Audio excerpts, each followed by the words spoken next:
Welcome back to my YouTube channel Newton academy में। चलिए दोस्तों, आज मैं आपको बहुपद के बारे में बताऊंगा। चलिए आइए देखते हैं इसकी परिभाषा, जिसे इंग्लिश में कहते हैं पॉलिनोमियल। बहुपद की परिभाषा है कि ऐसा बीजीय व्यंजक जिसमें चर की घात ऋणात्मक पूर्णांक हो बहुपद कहलाता है। एक बार फिर से देखते हैं, ऐसा बीजीय व्यंजक जिसमें चर की घात ऋणात्मक पूर्णांक हो बहुपद कहलाता है। आइए इसका एग्जांपल देखते हैं, जैसे x + 5, 4x - 5, 3x² + 3x + 2, x³ - 2x² + 4x + 1। आइए देखते हैं, घात के आधार पर बहुपद आपके 5 प्रकार के होते हैं। जैसे आपका पहला है रैखिक बहुपद, दूसरा है द्विघात बहुपद, तीसरा है आपका त्रिघात बहुपद, चौथा आपका है अचर पद बहुपद और पांचवा आपका है शून्य बहुपद। आइए इन सबकी परिभाषा देखते हैं। जैसे आपका पहला नंबर है रैखिक बहुपद, जिसे इंग्लिश में कहते हैं लाइनियर पॉलिनोमियल। इसकी परिभाषा देखते हैं, वे बहुपद जिसमें चर की अधिकतम घात 1 हो। आइए एक बार फिर से देखते हैं, वे बहुपद जिसमें चर की अधिकतम घात 1 हो वह रैखिक बहुपद कहलाता है।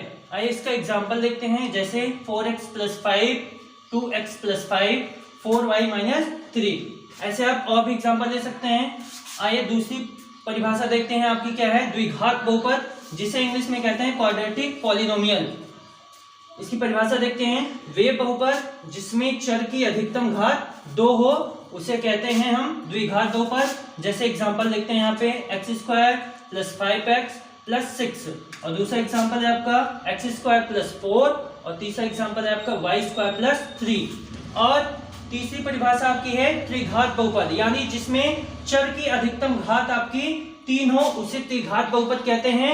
यहाँ पे दोस्तों मैंने आपको ये इसकी परिभाषा नहीं बताई है, मैंने आपको यहाँ पे बता दे रहा हूं मैं कि वे बहुपद जिसमें चर की अधिकतम घात 3 हो उसे त्रिघात बहुपद कहते हैं। इसका एग्जाम्पल है 4x³ + 3x² - 5x + 1, और दूसरा एग्जाम्पल है 2x³ + 3x² - 5x + 8। और आपकी चौथी परिभाषा है अचर पद बहुपद, जिसे इंग्लिश में कहते हैं कांस्टेंट टर्म पॉलिनोमियल, यानी वे बहुपद जिसमें चर का अधिकतम घात 0 हो वो आपका होता है अचर पद बहुपद। जैसे यहाँ पे 1x की घात 0, 2x की घात 0, 3x की घात 0, 4x की घात 0। अब आइए आपका देखते हैं लास्ट डिफिनीशन है, यानी आपका शून्य बहुपद, जिसे कहते हैं इंग्लिश में जीरो पॉलिनोमियल, यानी वे बहुपद जिसमें अचर के सभी गुणांक 0 हो। एक बार फिर से देखते हैं, वे बहुपद जिसमें अचर के सभी गुणांक 0 हो उसे शून्य बहुपद कहते हैं। इसका एग्जांपल है 0 × x², 0 × x³ 0 × 1, 0 × 2, 0 × 7। क्योंकि इसका गुणांक x³ का गुणांक 0 है तो इसलिए यह क्या है आपका शून्य बहुपद। अगर दोस्तों वीडियो अच्छी लगी हो तो चैनल को लाइक और सब्सक्राइब करें। Thank you.